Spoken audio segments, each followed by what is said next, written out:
আজকের এই এপিসোডে আমরা জানবো গত সপ্তাহের 5টা টপ নিউজ, যেখানে আমরা প্রথমে জানবো ইলেকশন কমিশন কোথায় এবং কোন কোন অঞ্চলের জন্য ভোটের ডেট অ্যানাউন্স করেছে, আর আমাদের ওয়েস্ট বেঙ্গলের ভোট কোন কোন তারিখে হতে চলেছে এবং কত ফেজে হতে চলেছে, আর এই ফেজগুলোতে কোন কোন অঞ্চলগুলো বা কোন কোন ডিস্ট্রিক্টগুলোতে ভোট হবে। আর এরই সাথে আমরা জানবো ইরানের এই সপ্তাহের যুদ্ধের আপডেট, আর ইরানের যুদ্ধের ফলে বিশ্বব্যাপী যে সংকটের পরিস্থিতি হয়েছে, আর এরই সাথে ইন্ডিয়া কোন সংকটের সম্মুখীন হচ্ছে, আর এটা থেকে বের হওয়ার জন্য ইন্ডিয়া কি কি পদক্ষেপ নিচ্ছে, এই সবকিছু জানবো এই এপিসোডে। তাহলে চলো জেনে না যাক। তো প্রথমে শুরু করা যাক পশ্চিমবঙ্গের ভোট নিয়ে। 15 মার্চ ইলেকশন কমিশন ওয়েস্ট বেঙ্গলের ভোটের ডেট অ্যানাউন্স করেছে, যেখানে বলা হয়েছে পশ্চিমবঙ্গের এই ভোট হতে চলেছে 294টি সিটের উপর, আর যেটি হবে 2 দফায়। যার প্রথম দফার ভোট হবে 23 এপ্রিল 2026, আর এটি হবে 152টি সিটের উপর। প্রথম দফাতে ভোট হতে চলেছে দার্জিলিং, জলপাইগুড়ি, কালিম্পং এক্সেট্রা। আর ফেজ 2 বা দফা 2 এর ভোট হতে চলেছে 29 এপ্রিল 2026, আর এটি হবে 142টি সিটের উপর। আর এই ফেজ 2 এর ভোটগুলোতে থাকবে নদিয়া আর কলকাতা সহ কলকাতার নিচের জেলাগুলোতে।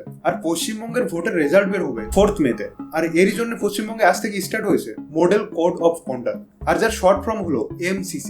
তো তোমরা যারা মডেল কোড অফ কন্ডাক্ট কাকে বলে জানো না, তাদেরকে একদম সিম্পলি বুঝি। এর মেন রিজন হয় ইলেকশনের ভোটের জন্য যে র্যালিগুলো হয়, সেই র্যালিগুলোতে যাতে এমন কোনো কথা না বলে, যেমন কোনো ধর্মের উপর কোনো কিছু বলে দেওয়া বা জাতি বিশেষের উপর কোনো কিছু বলে দেওয়া, যার কারণে কোনো রকম ঝামেলা সৃষ্টি না হয়, তার জন্য এটা এমন করে ব্যবহার করা হয়। আর এর সাথে আসা যাক নির্বাচন কমিশন বাকি যে রাজ্যগুলোতে ভোটের ডেট অ্যানাউন্স করেছে তার উপর। আর যেটা আমাদের 4 নম্বর নিউজ, আমাদের পশ্চিমবঙ্গের সাথে আরো 4টি রাজ্যের নির্বাচনের ডেট অ্যানাউন্স করেছে ইলেকশন কমিশন। সেগুলোর মধ্যে হলো, প্রথমে হচ্ছে আসাম, যার ভোট হবে 126টি সিটের উপর। দ্বিতীয়টি হচ্ছে কেরালা, যার ভোট হবে 140টি সিটের উপর। আর 3 নম্বরটি হচ্ছে পন্ডিচেরি, যার সিট সংখ্যা হচ্ছে 30টি। আর এই 3টে রাজ্যেরই ভোট হবে এক দফায়, আর যেটি হবে 9 এপ্রিল। আর এর সাথে 4 নম্বর রাজ্যটি হলো তামিলনাড়ু, যার সিট সংখ্যা হচ্ছে 234টি, আর এরও ভোট হবে এক দফাতে, আর যেটি হবে 23 এপ্রিল। মানে আমাদের যেদিন প্রথম দফার ভোট হবে। আর এই 5টি রাজ্যেরই ভোটের রেজাল্ট বের হবে 4 মে। আর এই 5টা রাজ্যের সব ভোটার মিলিয়ে ভোটার সংখ্যা 17,04,00,000। আর যদি পশ্চিমবঙ্গের কথা বলি, তাহলে অনেকেই আছে যারা এখনো পশ্চিমবঙ্গ থেকে বাইরে আছে, যার জন্য বলতে পারো এই ভোটের এক্সাইটমেন্ট শুধু ওয়েস্ট বেঙ্গলেই না, ওয়েস্ট বেঙ্গলের বাইরেও ছড়িয়ে পড়েছে। তোমার কি মনে হয় এই ভোটে পশ্চিমবঙ্গে কারা সরকার গঠন করবে, বিজেপি না টিএমসি? নিচে কমেন্ট করো, অবশ্যই জানিও। আর এই সপ্তাহের 3 নম্বর নিউজ হলো ইরানের যুদ্ধের আপডেট। এটা এই যুদ্ধের 3 নম্বর সপ্তাহ চলছে, আর এই সপ্তাহে ইউএস অ্যাটাক করেছে ইরানের সব থেকে বড় তেল এক্সপোর্ট হাবের উপর, যেখান থেকে প্রায় ইরানের 90% তেল এক্সপোর্ট হয়। আর এর নাম হলো কার্গ আইল্যান্ড। আর আমাদের ট্রাম্প ভাইয়া এই অ্যাটাকের উপর বলেন few more times just for fun.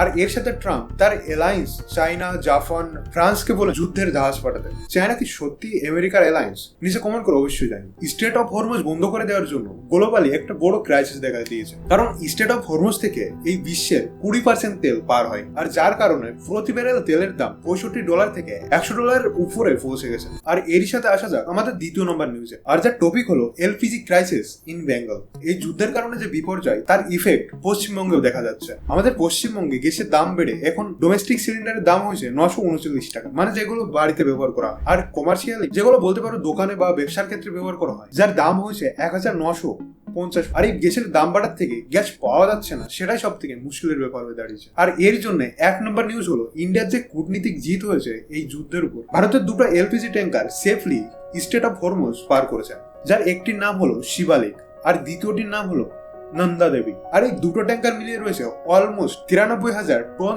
LPG. আর এর সাথে Iran India is our friends এটা বলে একটা ছোট আশার আলো দেখিয়েছে। We believe that Iran and India are friends. তো এই ছিল বন্ধুরা এই শো এর প্রথম এপিসোড, যেখানে 5টা নিউজ আমি তোমাদের সামনে তুলে ধরেছি। তো তোমার যদি এই এপিসোডটি ভালো লেগে থাকে তাহলে অবশ্যই লাইক করো, আর বন্ধুদের সাথে অবশ্যই শেয়ার করো। আর আমার চ্যানেলটিকে সাবস্ক্রাইব না করে থাকলে অবশ্যই সাবস্ক্রাইব করো। তাহলে আবার দেখা হবে পরবর্তী সোমবারে। টাটা।